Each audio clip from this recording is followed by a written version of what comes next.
Comment galocher un mec pour la première fois? Comment embrasser un mec pour la première fois?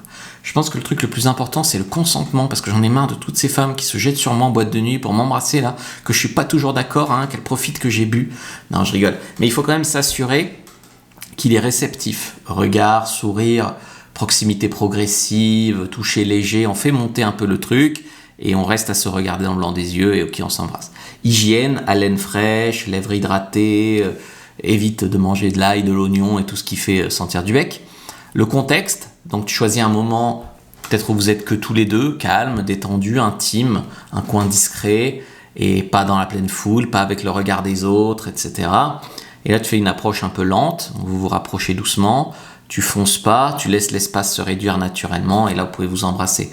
Tu vas poser une main légère peut-être sur son épaule, sur sa joue, dans ses cheveux, sur sa nuque et tu maintiens un contact avec tes mains ou sur ses fesses d'ailleurs pour ancrer la connexion.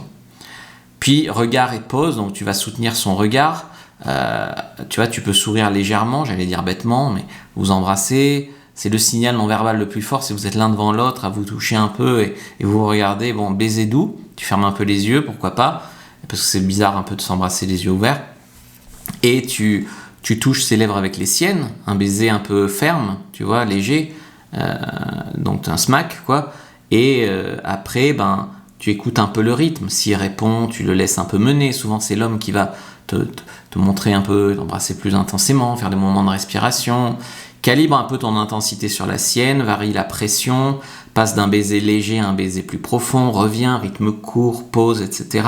Tu fais des micro-mouvements en fait, tu vois, c'est que tu déplaces légèrement la tête d'un côté, ça évite le choc nasal, tu changes d'angle, voilà, c'est une coordination qui se fait un peu inconsciemment, surtout des fois il y a des partenaires avec qui on est plus ou moins compatible, on va dire naturellement, après avec de la technique on peut être compatible avec plus de monde, mais c'est clair qu'il y a un côté aussi naturel. Force pas la langue, si tu glisses vers un French kiss, tu le fais doucement, pas d'exagération. Si l'autre se retire sa langue, tu le laisses respirer, tu fais pas la machine à laver, voilà. Respire par le nez quand tu l'embrasses, c'est-à-dire les pauses respiratoires aident à maintenir le rythme et l'intimité. C'est important, les pauses font partie du bisou. Et la fin en douceur, donc tu reviens après ton French kiss, un bisou fermé, vous vous regardez dans les yeux, un sourire, un murmure, un regard, ça va suffire. Donc, écoute vraiment les signaux, reste présente, varie le rythme, garde les mains respectueuses, visage, dos, je te disais fesses, paquet, etc. Et ne bave pas, ne tourne pas ta langue trop vite toujours dans le même sens, n'insiste pas s'il s'éloigne, évite les griffures fortes, les morsures, les gestes brusques, voilà, surtout au début quand vous connaissez pas.